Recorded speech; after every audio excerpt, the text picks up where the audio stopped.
How does the Liability Convention affect commercial space? Have you ever wondered how laws shape the future of commercial space travel? One key piece of legislation is the Liability Convention.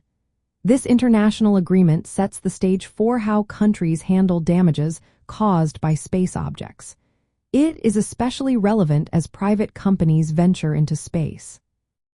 When a private company launches a mission, the state that authorizes the launch is responsible for any damage caused by that mission. This means if a satellite crashes and damages property on Earth, the country that approved the launch is liable. This legal framework has a direct impact on how commercial space activities are conducted.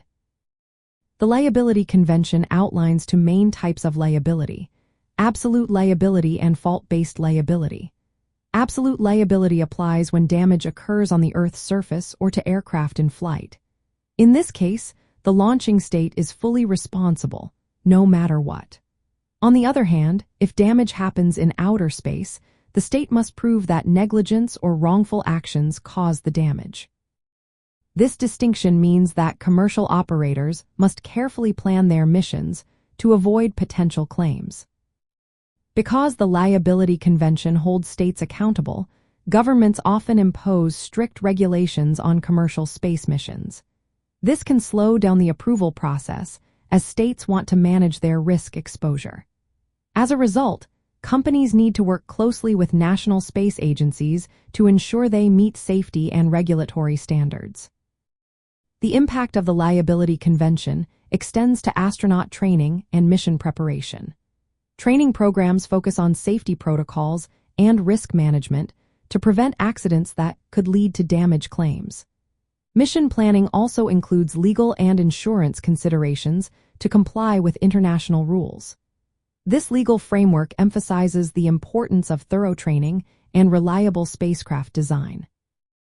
As commercial space activities grow, the Liability Convention faces challenges. Currently, it primarily holds states liable, not private companies. This has led to discussions about updating the convention to include private entities, reflecting the increasing role of commercial actors in space. Until changes are made, states remain as the main liable parties, influencing how commercial ventures are structured and overseen. In summary, the Liability Convention significantly affects commercial space by holding states responsible for damages. This shapes government regulations and emphasizes safety in astronaut training and mission operations. As the industry evolves, the need for updated laws will become more pressing to accommodate the growing presence of private companies in space.